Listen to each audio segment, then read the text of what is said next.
Preston, you just released your first episode review, and Mm. I watched it.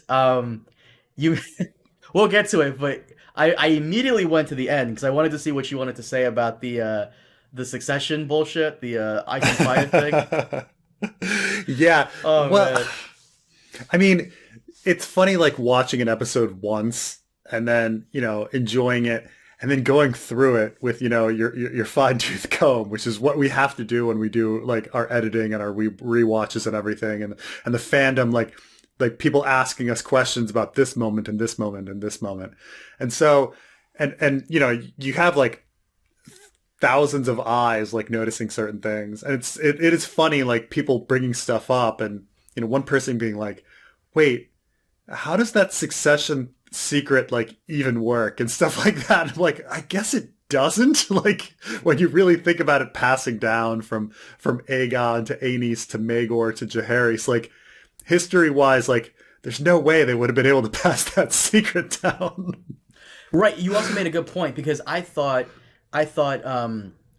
that even though we went through Fire and Blood, I thought that Maegor made Bela the heir, but you said it's Arya. I'm like, okay, fine, and then you say, well, they probably switched this, so maybe that's true too. Right, there's the swap, yeah, maybe. But I forgot that who was it, Boros Baratheon? Yeah, I misspoke in actually my video because I said Boros. It's actually Rogar. Regardless of that, like to the point about you and the succession thing. So my thought is, how the fuck would Maegor get it from Aenys if Aenys didn't choose Maegor? Visenya. Right. Well, did Aegon tell Visenya? But then I it's think he not very did. much. Then it's not very much of a secret. But also, like, there is some discussion of whether or not Aenys actually did choose Maegor as his heir. Like, I think one could make a very good argument that Aenys actually did choose Maegor as his heir, and then it went to Maegor. I think the biggest jump is getting it from Maegor to Jaehaerys. Like, how does it Yeah. get from Maegor to Jaehaerys when they're on opposite like sides, like of a feud? Where Maegor is sitting there killing Aegon the Uncrowned, and Dreamfire Rhaena is fleeing, and they then Rogar Baratheon like um, um, declares is behind Jaehaerys. Why would he reveal that secret to him? He would have to reveal it to Arya when he named Arya his heir, and then later at some point Arya revealing it to Jaehaerys later. But that it would have to take that structure. But In it the in would be the it would be a long story. in the episode 2 preview, we see that Rhaenyra is reading about the prince that was promised prophecy. Now, this prophecy Mm, could be like super old. Probably has nothing to do with the White Walkers, or maybe it does. In the show, who knows? right. But maybe episode 2 may shed some more light on this specific topic. But yeah, that was Yeah, even the prince. Even keep in mind that even in the book, George R. R. Martin plays pretty fast and loose with the prophecies because he doesn't describe them in detail very much, and then he kind of conflates them a bit, and so and this is intentional, and it's intentional on a lot of different ways. Like one, he kind of has these like universal myth beliefs, like how like there's a flood story and from every society, and so some people are like, well, if every society has a flood story, there must be some sort of truth to it. Like these kind of like he's playing around with these ideas. And so yeah, like we see this in the World of Ice and Fire book, like every society has an Azor Ahai myth, and so he conflates Azor Ahai and the prince that was promised and the stallion that mounts the world and all of these different prophecies. They're not quite the same in every iteration, but there's always some sort of hero who's supposed to save the world kind of idea. So um, and the first time we see the conflation is I guess Davos calls. It might be Davos is the one that first mentions that Azor Ahai is the prince that was promised. But then when Melisandre goes to the wall, Maester Aemon conflates Azor Ahai with the Prince That Was Promised. So all of a sudden they're kind of the same thing. And Rhaegar was into the Prince That Was Promised. So we're assuming that these dragon dreams are actually about this same figure. Azor Ahai, the Prince That Was Promised, everything that Melisandre was going for, that this is actually like the same thing going all the way back. And because we're talking about the show, it was Arya all along. Right? It was Arya all along, right? And it had nothing to do with the Targaryen sitting the throne, or a male. It was just that dagger. The dagger is the only thing that's important.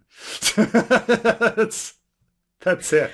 I would have made this is how I would have done, and I think I've said this to you before, so you probably know what I'm going to say. But to the audience who don't, Theon, Prince of Winterfell, born amidst Sultan Rock or Sultan Smoke, right?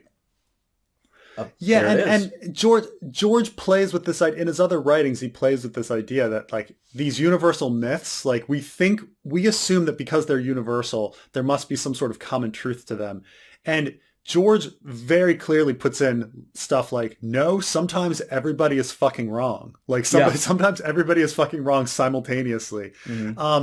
And so the fact that there's this universal prophecy that goes back, like talking about this Prince That Was Promised, doesn't mean it's true. Like it's just like George is straight up willing to be like, you know what, the whole world has been getting these crazy dreams and they mean fucking nothing.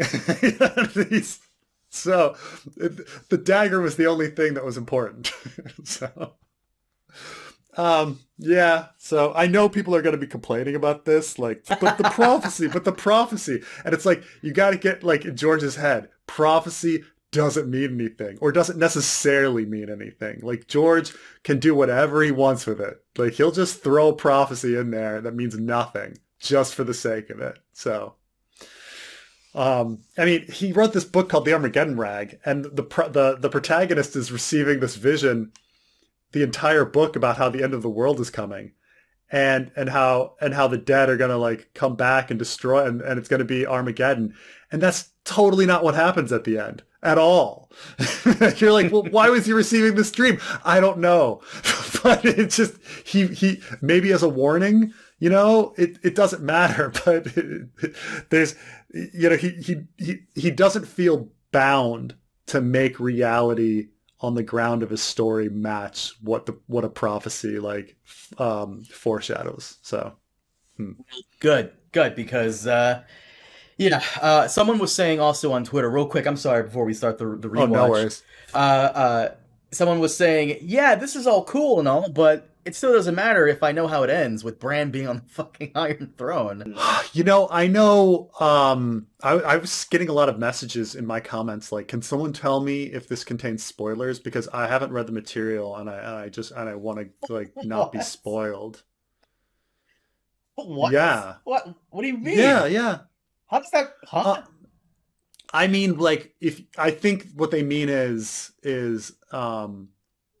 what happens to Rhaenyra and Daemon and Alicent and like their fate. This actually gets into like when I was talking about how if I were going to design the show, I would have done it differently. Would you have changed everything for Fire and Blood and just made it different, or? No, I would have kept Fire and Blood there. I think for the most part, what they're doing with the timelines and everything and moving it around is working pretty well.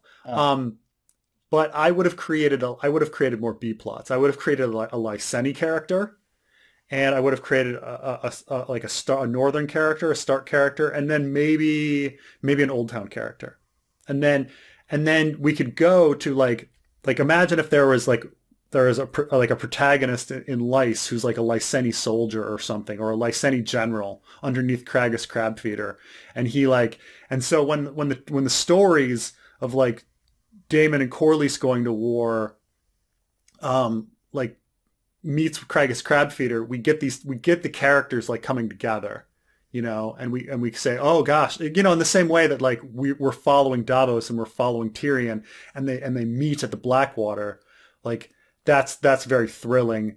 I would have created a Lyseni character, completely new, and just followed him, and then he could survive that and then come back for like the Battle of the Gullet and stuff like that. You know, like I would have created this other character over there, and then I would have created something, you know, with the Starks, and created something in Old Town, and had these different plots like going, to have multiple locations, you know, and explore the world a little.